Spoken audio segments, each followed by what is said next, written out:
Hello friends, आज का हमारा फर्स्ट क्वेश्चन है what is the output of the code written in C. ये जो सी का कोड दिया है इसका हमें आउटपुट बताना है। यहाँ पे देखो दो वेरिएबल डिक्लेयर किए हैं इंटीजर टाइप के, जो कि हम यहाँ पे लिख लेंगे k equal to 8, v equal to 8 और i इक्वल टू, अभी इसमें कोई वैल्यू असाइन नहीं की। i की जो वैल्यू है उसमें हमें क्या असाइन करना है वो यहाँ पे आप देखो k divide by plus plus v। Assignment की जो भी हमारी इक्वेशन होती है वो हम राइट से लेफ़्ट की तरफ सॉल्व करते हैं, देन हम लास्ट में वैल्यू को असाइन करते हैं i के अंदर। तो k की वैल्यू तो यहाँ पे नॉर्मल है जैसे 8, और v की प्री इंक्रीमेंट हमें करना है, तो पहले इंक्रीमेंट करेंगे फिर हम वैल्यू को यूज़ करेंगे। यहाँ पे 1 बढ़ के हो जाएगी 8 से 9, और 8 में हम डिवाइड करेंगे, k में हम डिवाइड करेंगे प्लस प्लस v का जो है 9। तो देखो नॉर्मल डिवाइड बताना है और डिवाइड यहाँ पे जाएगा नहीं, डिवाइड की वैल्यू तो आ जाएगी 0। बट अगर यहाँ पे मॉड्यूलस पूछता कि 8 मॉड्यूलस 9 कितना होगा, तब हमारा आंसर 8 हो सकता था। ठीक है, यहाँ पे करेक्ट ऑप्शन हो जाएगा option number B. Next question है the values of the attributes in database describe a particular. अब एट्रीब्यूट क्या होते हैं डेटाबेस में? आपको पता है कि डेटाबेस के अंदर सारा डेटा हम रखते हैं टेबल्स की फॉर्म में, और टेबल्स में इस तरीके से जो हमें रो दी गई है इन्हें बोला जाता है रो या फिर टपल। और ये जो आप कॉलम देखते हो, इन कॉलम को या तो कॉलम बोलेंगे या फिर हम बोलेंगे एट्रीब्यूट। इनका एक नाम और आपको ध्यान रखना है, इनको बोलते हैं एरिटी। फील्ड होती है ये एक पर्टिकुलर, टपल होती है ये पूरी की पूरी, कॉलम होता है ये पूरा का पूरा। इसने पूछा है एट्रीब्यूट की जो वैल्यूज़ होती हैं, मान लेते हैं यहाँ पे एक एट्रीब्यूट है एज, तो एज में, एज वाले कॉलम में हमें क्या क्या डेटा या क्या क्या वैल्यूज़ हमें देखने को मिलेगी। तो आपको पता है न्यूमेरिक वैल्यू ही मिलेगी, जैसे किसी की 20, किसी की 25, 35, 20, 22। अब दूसरा कोई एट्रीब्यूट है रोल नंबर, तो रोल नंबर में भी हम इंटीजर वैल्यूज़ रखेंगे जैसे 1, 2, 3, 4। फादर नेम है, उसमें हम जो कैरेक्टर्स होते हैं, स्ट्रिंग्स होती हैं, वो रखेंगे। इस तरीके से जो एट्रीब्यूट्स आपको यहाँ पे दिख रहे हैं, एक पर्टिकुलर एंटिटी होगी, ये कोई स्टूडेंट एंटिटी होती है रियल वर्ल्ड के अंदर, वो कहीं ना कहीं एग्जिस्ट करे, और इस स्टूडेंट के साथ में जुड़ी हुई इंफॉर्मेशन को हम बोलते हैं एट्रीब्यूट। इन एट्रीब्यूट्स की जो ये वैल्यूज़ आपको दिख रही हैं, इसे हम क्या बोलेंगे? इसे बोला जाता है एग्जैक्टली एंटिटी इंस्टेंस। बट यहाँ पे हमें ऑप्शन में एंटिटी इंस्टेंस नहीं दिया, इसलिए एक करेक्ट ऑप्शन हो जाएगा ऑप्शन नंबर ए। बट अगर आपको एंटिटी इंस्टेंस मिले कि एंटिटी का एक भाग है वो, ये जो सारी वैल्यूज़ हैं ये इस एक एंटिटी की कुछ ना कुछ इन्फॉर्मेशन है, उसे हम बोलते हैं entity instance. Next question the ability to input data directly into a computer system by speaking to it is known as. आपको इनपुट देना है कंप्यूटर को डायरेक्टली बोल कर, कि आप बोलोगे, स्पीक करोगे, देन वो जो डायरेक्टली इनपुट है वो चला जाएगा कंप्यूटर के अंदर। इस तरह से दिए गए इनपुट को हम क्या बोलते हैं, या ये जो सिस्टम होता है इनपुट लेने का, इसको हम क्या बोलते हैं? Speaker recognition, speaker identification, speech recognition और स्पीच इन्हेंसमेंट। क्वालिटी को इन्हेंस करना, ये ऑप्शन गलत है। रिकग्निशन पहचान करना, और स्पीकर की पहचान मतलब पर्टिकुलर किसी स्पीकर की पहचान, तो ये भी गलत है। आइडेंटिफिकेशन भी नहीं होता। टेक्निकल टर्म जो यूज़ की जाती है जब भी हम स्पीक या बोल कर इनपुट देते हैं कंप्यूटर को, उसको बोला जाता है स्पीक रिकग्निशन डिवाइसेस, या कोई एप्लीकेशन हो सकती है। अब स्पीच रिकग्निशन के अंदर कौन कौन सी चीज़ें आती है वो आप अपने आसपास में देखो। एक तो जैसे सीरी, जो एप्पल की डिवाइसेस होती हैं उनके अंदर हमें मिलेगा। विंडोज़ 10 के अंदर भी हमें स्पीक रिकग्निशन मतलब बोलकर हम विंडोज़ को इंस्ट्रक्शन दे सकते हैं, उसके लिए हमें इन्होंने एक ऑप्शन दिया है कोर्टाना, स्पीच रिकग्निशन है ये भी। एक आपने नाम सुना होगा एलेक्सा, ये बहुत ही पॉपुलर हो रहा है अभी, इसके जैसे स्पीकर्स होते हैं। एक आपने नाम सुना होगा गूगल असिस्टेंट, हेलो गूगल, जो हम गूगल पे भी हमें डायरेक्ट आजकल जो एक यूँ स्पीकर बना हुआ दिखता है उस पर हम क्लिक करके बोल के कुछ भी हमें सर्च करना है गूगल पे तो हम सर्च कर सकते हैं इजीली। ये सब होते हैं स्पीच रिकॉग्निशन टेक्नोलॉजीज़। अब इनको हम या तो किसी डिवाइस में अगर कनेक्ट कर देंगे या एम्बेड कर देंगे, जोड़ देंगे, तो वो स्पीच रिकॉग्निशन डिवाइसेस हो जाएंगी। इनको हम कहीं पे भी यूज़ कर सकते हैं। नेक्स्ट क्वेश्चन है, in dash computer network there is no host computer for controlling other computers and all stations are equal. मतलब ये एक चारों में से एक ऐसा कंप्यूटर नेटवर्क बनाएगा जिसमें कोई भी होस्ट नहीं होगा और कोई भी डिवाइस या कंप्यूटर किसी अदर कंप्यूटर को कंट्रोल नहीं करेगा। यहाँ पे सारे स्टेशन इक्वल हैं। स्टार में देखो क्या होता है, मिड में एक डिवाइस लगी होती है जिसको हब या स्विच के नाम से आप जानते हो, और इसी के थ्रू क्या होता है, सारा का सारा डेटा इधर उधर ट्रांसफ़र हो रहा होता है। तो ये कंट्रोलिंग डिवाइस हो जाती है बीच में कि डेटा कौन सी डायरेक्शन में जाएगा, हमें कौन सी नोड को किस डायरेक्शन में हमें डेटा को ट्रैवल करवाना है। ये पर्टिकुलर मिड की डिवाइस कंट्रोल करती है पूरे के पूरी सारी नोड्स को, इनके बीच में होने वाले ट्रांजेक्शन को। ट्री में क्या होता है, एक ट्री होती है, ऊपर पेरेंट नोड होती है, देन उसके नीचे चाइल्ड नोड्स होती हैं। ये भी क्या होता है कि ऊपर वाली नोड है वो कंट्रोल कर रही होती हैं सारी नीचे की ट्रीज़ को, अपनी जो चाइल्ड नोड्स हैं उनको। बस में क्या होता है, बस में एक बेस केबल लगी होती है जिससे हम सब डिवाइस को कनेक्ट करके रखते हैं। अब इसमें भी कंट्रोलिंग होती है कि आप जब एक नोड किसी अदर नोड के साथ कम्युनिकेट कर रही है उस समय सभी नोड को चुपचाप बैठना होता है, अपना डेटा सेंड नहीं करना। अगर वो करने की कोशिश करेंगे तो डेटा डिस्कार्ड हो जाएगा, डेटा डिलीट कर दिया जाएगा।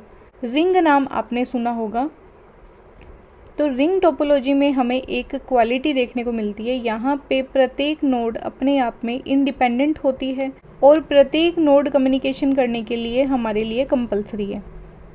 यहाँ पे कोई भी नोड अपने आप में होस्ट नहीं होती कि वो किसी अदर नोड को कंट्रोल नहीं कर रही होती। सारी नोड्स आपस में इंडिपेंडेंट अपना अपना काम कर रही होती है, और अगर एक नोड बीच में ख़राब हो जाए तो पूरा कम्युनिकेशन सिस्टम ये ख़त्म हो सकता है या ख़राब हो सकता है। करेक्ट ऑप्शन हो जाएगा option number C. Next question, dash keyword is use to deallocate memory. तो देखो सी के अंदर जब हमें डायरेक्ट अगर हम कोई वेरिएबल डिक्लेयर करते हैं जैसे इंट ए, तो हमें क्या होता है, मेमोरी में एक सही जगह पे फिक्स स्पेस मिल जाता है। बट कई बार क्या होता है कि हमें रनिंग प्रोग्राम के अंदर मिड में कोई वेरिएबल की वैल्यू रखने की आवश्यकता पड़ती है। उस टाइम पे सी में हमारे पास डायनामिकली हम मेमोरी एलोकेट करवा सकते हैं। ये नाम आपने सुने होंगे, मैलोक और कैलोक। इन दोनों की हेल्प लेते हैं मेमोरी एलोकेट करवाने के लिए। और जब भी हम एक्सटर्नली मेमोरी को एलोकेट करवाते हैं या डिमांड करके हम मेमोरी एलोकेट करवाते हैं, तो जब भी आपका काम पूरा हो जाए, आप उस वेरिएबल को यूज़ कर चुके हो, प्रोग्राम आपका एग्जीक्यूट कर लिया आपने पूरा, तो आपकी रिस्पॉन्सिबिलिटी होती है, प्रोग्रामर की रिस्पॉन्सिबिलिटी होती है कि वो दी गई मेमोरी को डी एलोकेट भी करे। वैसे ही C++ में जब भी मेमोरी एलोकेट करवानी है तो आप न्यू कीवर्ड का यूज़ करते हो, और न्यू कीवर्ड से आप जो भी वेरिएबल को एक मेमोरी स्पेस दिलवाओगे उसे वापस यूज़ करने के बाद डी एलोकेट करने की भी ज़रूरत होती है। डी एलोकेट के लिए हम एक कीवर्ड यूज़ करते हैं डिलीट। तो न्यू और डिलीट की सहायता से हम मेमोरी को एलोकेट और डी एलोकेट करवाते हैं। और मेमोरी एलोकेट किसे करवानी होती है, जो वेरिएबल्स आपको चाहिए या कोई वैल्यू रखने के लिए आपको रन टाइम के ऊपर आपने कोई वेरिएबल बनाया, उसे आपको मेमोरी में जगह दिलवानी है, तो आप न्यू का और डिलीट का यूज़ कर सकते हो। यहाँ पे करेक्ट आंसर हो जाएगा ऑप्शन नंबर ए। ये क्वेश्चन हमारा डेटा स्ट्रक्चर से है। What is the pre order traversal of binary search tree after node 14 deleted. तो सबसे पहले पता होना चाहिए ट्रावर्सल क्या होता है। ट्रावर्सल मतलब ट्री की सभी वैल्यूज़ को रीड करना।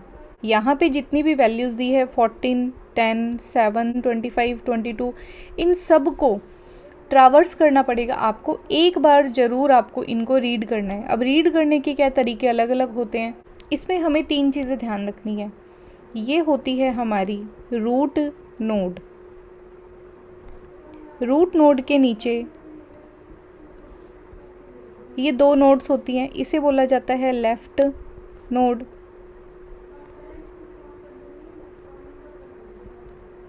और इसे बोला जाता है राइट नोड। ट्रावर्स करने के देखो 3 तरीके होते हैं। एक होता है इन ऑर्डर, एक होता है प्री ऑर्डर ट्रावर्सल और एक होता है पोस्ट ऑर्डर ट्रावर्सल। ठीक है, जब भी आप रीड करोगे मेन दिक्कत आती है रूट नोड को लेके। बाकी लेफ़्ट राइट में क्या होगा, हमेशा लेफ़्ट चाइल्ड पहले लिखा जाएगा, पहले रीड किया जाएगा राइट चाइल्ड से। ये दोनों अपने आपस में क्लियर होते हैं, बट रूट जो है उसको हमें बीच में सेट करना पड़ता है। इन ऑर्डर में रूट आता है बीच में। बीच में आप रूट लिखोगे, एक तरफ आप लिखोगे लेफ़्ट चाइल्ड और दूसरी साइड में आप लिखोगे राइट चाइल्ड। प्री ऑर्डर में देखो क्या होता है, प्री मतलब रूट आ जाएगा यहाँ पे पहले और रूट आने के बाद में आप लिखोगे लेफ़्ट चाइल्ड और बाद में आप लिखोगे राइट चाइल्ड। वहीं पे पोस्ट ऑर्डर का मतलब है रूट आएगा सबसे लास्ट में, लेफ़्ट चाइल्ड आएगा सबसे पहले, फिर आएगा राइट चाइल्ड और सबसे लास्ट में लिखा जाता है रूट चाइल्ड। तो खेल सिर्फ किसका है, रूट का। रूट अगर इन ऑर्डर है तो रूट बीच में, प्री ऑर्डर है तो रूट सबसे पहले और पोस्ट ऑर्डर है तो रूट सबसे लास्ट में। लेफ़्ट राइट क्लियर है कि लेफ़्ट हमेशा पहले लिखा जाएगा राइट से। यहाँ पे भी लेफ़्ट पहले, यहाँ पे भी लेफ़्ट पहले। इस क्वेश्चन को हम बाद में देखेंगे, पहले हम ये तीनों ऑर्डर लिखेंगे यहाँ पे इस ट्री के साथ में। हम जब इन तीनों ट्रावर्सल को लिखेंगे तो कैसे कैसे हमारा सीक्वेंस बनेगा। देखो सबसे पहले लिखेंगे इन ऑर्डर। मेरे पास स्पेस कम है, आप अपनी जो कॉपी है, नोटबुक है, उसमें आप अच्छे से नोट डाउन कर लेना। इन ऑर्डर में देखो आपको सबसे पहले क्या चाहिए, लेफ़्ट। आप नोड पे आए, यहाँ पे इसके जाओगे आप लेफ़्ट में। रूट आपको भी नहीं लिखना, आपको सबसे पहले चाहिए सबसे लेफ़्ट वाला चाइल्ड। रूट मिला, इसके लेफ़्ट राइट दोनों चाइल्ड है तो आप इसके नीचे आओगे, अब आपको मिलेगा लेफ़्ट चाइल्ड और ये किसी का रूट नोड नहीं है तो सबसे पहले आप लिख दोगे 7। 7 आने के बाद में लेफ़्ट चाइल्ड हमने लिख दिया। अब आप इसका क्या लिखोगे, आप इसका लिखोगे रूट। रूट है यहाँ पे 10। देन अब राइट चाइल्ड जब लिखने की कोशिश करोगे तो राइट चाइल्ड किसी ना किसी का रूट नोड है, इसलिए इसे हम नहीं लिखेंगे। पहले हम इसके लेफ़्ट चाइल्ड पे जाएंगे, वो है 11। फिर हम लिखेंगे 11 और लेफ़्ट लिखने के बाद, लेफ़्ट चाइल्ड को लिखने के बाद हम लिखेंगे 13 को, जो कि है रूट नोड। फिर हम लिखेंगे 13। अब लिखेंगे राइट चाइल्ड, बट आपको दिख रहा होगा इसका राइट चाइल्ड यहाँ पे है नहीं तो हमें कुछ नहीं लिखना। नीचे की ट्री हम पूरी लिख चुके हैं। अब हम जाएंगे 14 पे। 14 का देखो लेफ़्ट चाइल्ड जितने भी थे वो पूरे हमने लिख दिए, तो इस बार हम 14 यहाँ पे लिख सकते हैं। अब हमें राइट की साइड में जाना है, बट कॉन्सेप्ट वही है कि रूट को आपको सबसे बीच में रखना है। यहाँ पे गए 16, रूट है ये किसी ना किसी का, क्योंकि देखो नीचे आपको ट्री दिख रही होगी। रूट को नहीं लिखना, पहले लेफ़्ट पे जाएंगे। यहाँ पे जब हम लेफ़्ट में देखेंगे इसका कोई लेफ़्ट चाइल्ड नहीं है तो कोई दिक्कत नहीं है, हमें कुछ नहीं लिखना। लेफ़्ट अगर होता तो हम यहाँ पे लिख देते, बट अब हमें लिखेंगे इसका रूट नोड। रूट हो जाएगा 16। रूट लिखने के बाद हम नीचे जाएंगे। अगेन रूट है क्योंकि इसके नीचे एक ट्री बनी हुई है, तो रूट से हम जाएंगे लेफ़्ट चाइल्ड की तरफ। लेफ़्ट है यहाँ पे 18 को लिख देंगे। लेफ़्ट चाइल्ड लिखने के बाद हम रूट पे जाएंगे। रूट है 20 लिख देंगे। अब हम जाएंगे राइट चाइल्ड के पास। राइट पे गए तो पता चला इसका एक लेफ़्ट चाइल्ड अभी बाकी है, तो हम सबसे पहले लिखेंगे 22 और फिर हम लिखेंगे इसका रूट नोड जो कि है 25। राइट पे जब जाएंगे तो राइट यहाँ पे है नहीं तो हमें यहाँ पे कुछ नहीं लिखना। ये हो जाएगा इसका इन ऑर्डर ट्रावर्सल। अब ये क्वेश्चन में बोल रहा है कि अगर नोड 14 को हम डिलीट कर दें, इस नोड को हम डिलीट कर दें, 14 वाली नोड को, हम जब इस नोड को डिलीट करेंगे तो हमें ऊपर क्या रखना है, ऊपर रखना है सबसे बड़ी वाली वैल्यू या मिड की वैल्यू। तो लेफ़्ट से हम शिफ्ट करने की जगह पे राइट से हम शिफ्ट करेंगे, क्योंकि हमें पता है राइट में हमेशा बड़ी वैल्यू मिलती है। राइट वाली वैल्यू को शिफ्ट करते ही यहाँ पे ऊपर आएगा 16, इसके लेफ़्ट में चला जाएगा 10, इसके यहाँ पे आ जाएगा 7, राइट में 13 और लेफ़्ट में आ जाएगा 11, और इधर वाली ट्री हो जाएगी ये 20, 20 के बाद में 18, 18 के बाद में 25 और 25 के लेफ़्ट में हो जाएगा 22। अब हमें इस ट्री का प्री ऑर्डर ट्रावर्सल करना है। प्री ऑर्डर में देखो, प्री ऑर्डर करने से पहले आप ये चीज़ लिख लेना, प्री मतलब रूट सबसे पहले, देन आपको लेफ़्ट चाइल्ड लिखना है, देन आपको राइट चाइल्ड लिखना है। रूट पहले लिखना है तो 16 आप लिख दो, है ना, 16 लिख दिया। देन नीचे आए लेफ़्ट चाइल्ड की तरफ तो रूट आ गया 10 लिख दो, फिर लेफ़्ट की तरफ आए तो 7 लिख दो क्योंकि रूट है। अब इसका लेफ़्ट राइट कुछ नहीं है, वापस जाएंगे तो हम लिखेंगे 13 क्योंकि रूट को लिखना है, कोई दिक्कत नहीं है। और फिर नीचे आएंगे तो 11, इसे भी लिख दो। यहाँ पे आई 20 तो 20 रूट को सबसे पहले लिखना है, रूट हम लिख देंगे 20। लिखने के बाद हम आएंगे लेफ़्ट चाइल्ड की तरफ, यहाँ पे आ जाएगा 18, 18 भी लिख दो।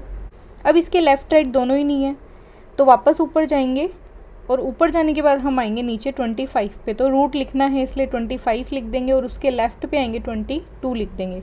इस तरीके से ये हो जाएगा हमारा pre order traversal. Correct option हो जाएगा ऑप्शन नंबर ए। 8 बिट के अंदर हमें एक नंबर दे रखा है 27 और उसका हमें कैलकुलेट करना है 2's कॉम्प्लीमेंट। तो नंबर को सबसे पहले बाइनरी में चेंज करेंगे, 1 2 4 8 16। 16 पे 1 लिख लेंगे और 8 पे 1 लिख लेंगे, दोनों का कैलकुलेट करेंगे तो कितना हो जाएगा 24, और देन हम 3 को और ऐड कर देंगे, 4 के ऊपर रख देंगे 0। नंबर हमारे पास आ गया 11011। 8 बिट का नंबर है तो आपको 8 बिट मतलब लेफ़्ट साइड में आप क्या करो, वो बिट ऐड कर दो जो आपको चाहिए, 5 और 2 7 और 1 8। अब ये हो गया 8 बिट का एक नंबर जिसे हमने लिखा है बाइनरी के अंदर। इसका हमें 2's कॉम्प्लीमेंट निकालना है, तो मैंने आपको 2 मेथड बताए थे। या तो आप पहले 1's कॉम्प्लीमेंट निकालो और फिर उसमें 1 को ऐड कर दो।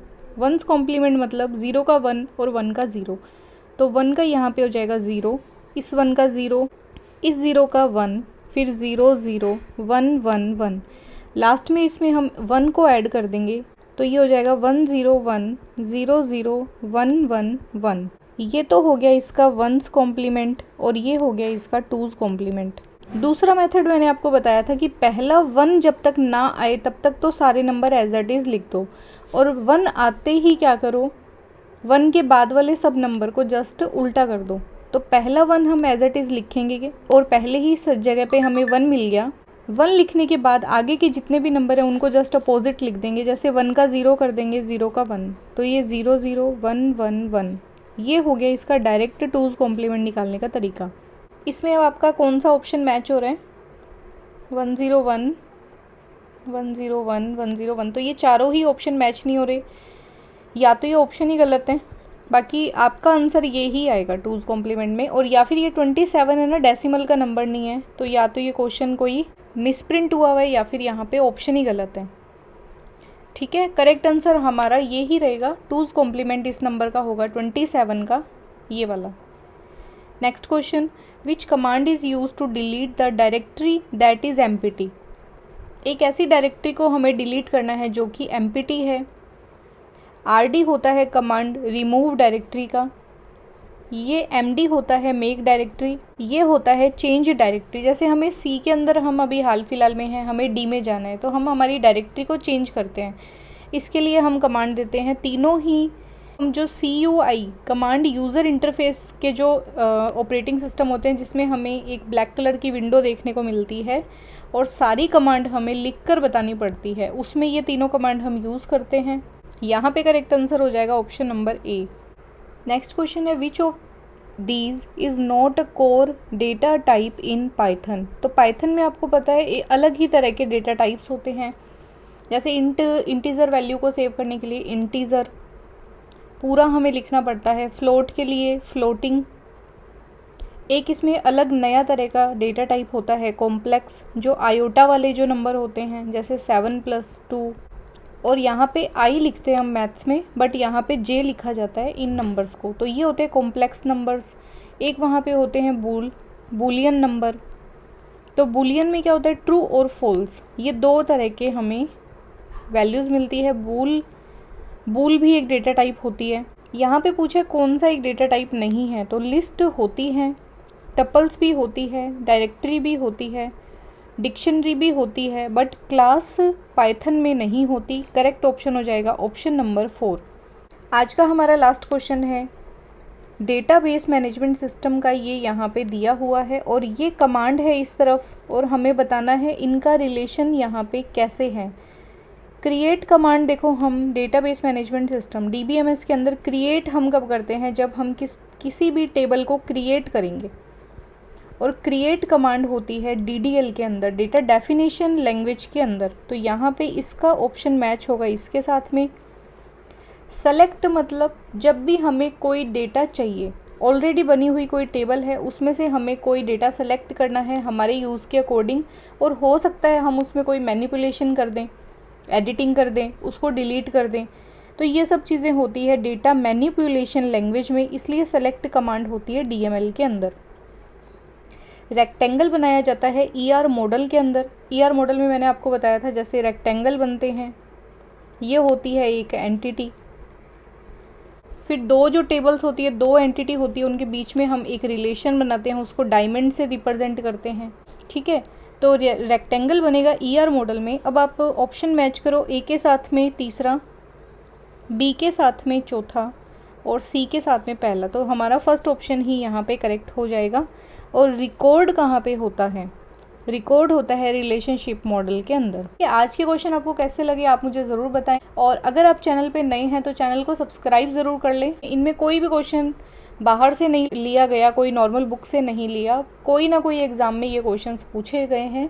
आपको ये काफ़ी हेल्प करेंगे बेसिक अनुदेशक, सीनियर अनुदेशक दोनों एग्ज़ाम के लिए। मिलते हैं नेक्स्ट वीडियो में। Thanks for watching.